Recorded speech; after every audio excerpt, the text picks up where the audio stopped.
La situation que nous vivons est inédite. Pour certains, je crois qu'elle est même angoissante.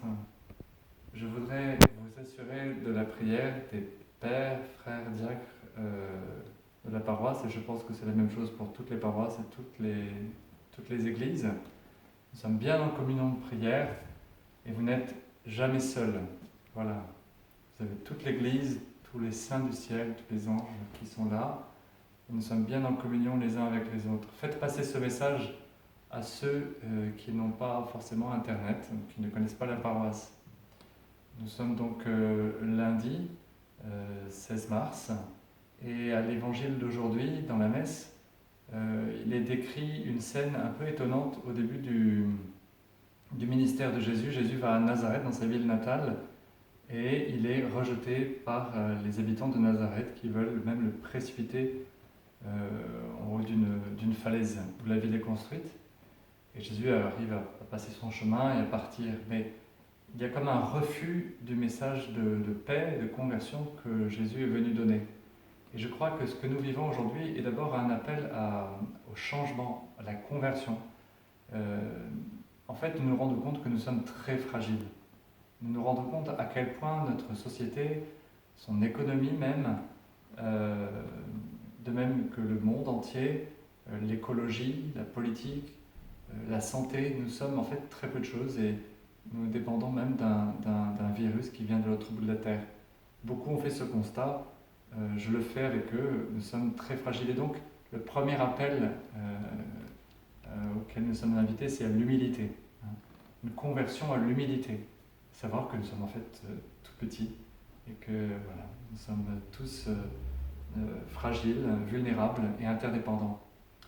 Le deuxième message, c'est celui de la confiance, une conversion à la confiance, pour passer de l'angoisse à la confiance.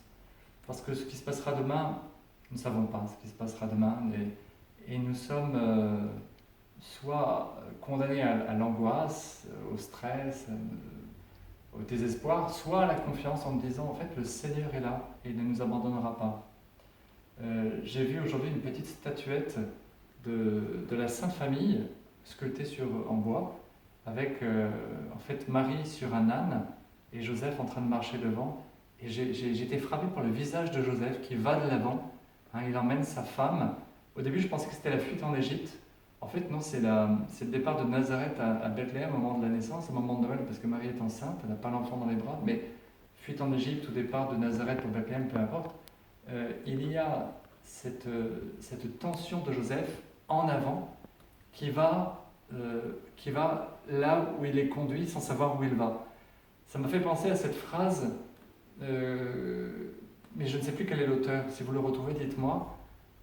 Concernant Abraham. Il est dit Abraham partit d'Ur en Chaldée, c'est au début de la Genèse, chapitre 12. Abraham partit sans savoir où il allait, signe qu'il était sur le bon chemin. C'est bizarre comme phrase, hein. Abraham partit sans savoir où il allait, signe qu'il était sur le bon chemin. Et parfois, nous voulons tout maîtriser.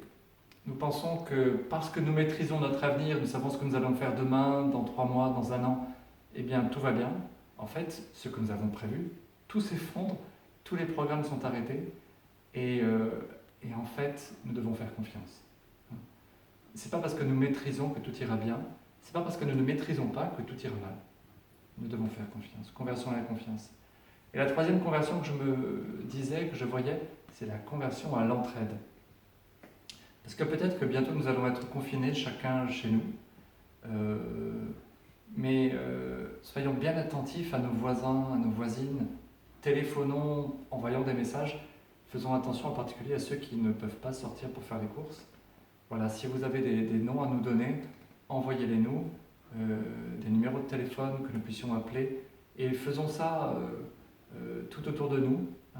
Transmettons bien le message de l'entraide, car c'est pas parce qu'on est seul et isolé qu'on ne doit pas s'entraider, et au contraire bien penser les uns aux autres. Voilà, alors bonne semaine dans la prière et le Seigneur. Rendez-vous chaque jour à 15h30 pour le chapelet, chaque jour à midi aussi avec la messe de notre évêque, Monseigneur Ray. Et dès que nous le pourrons, la paroisse d'Hyères se mettra aussi à célébrer la messe sur YouTube. Abonnez-vous à la chaîne YouTube de notre paroisse catholique d'Hyères, et à bientôt.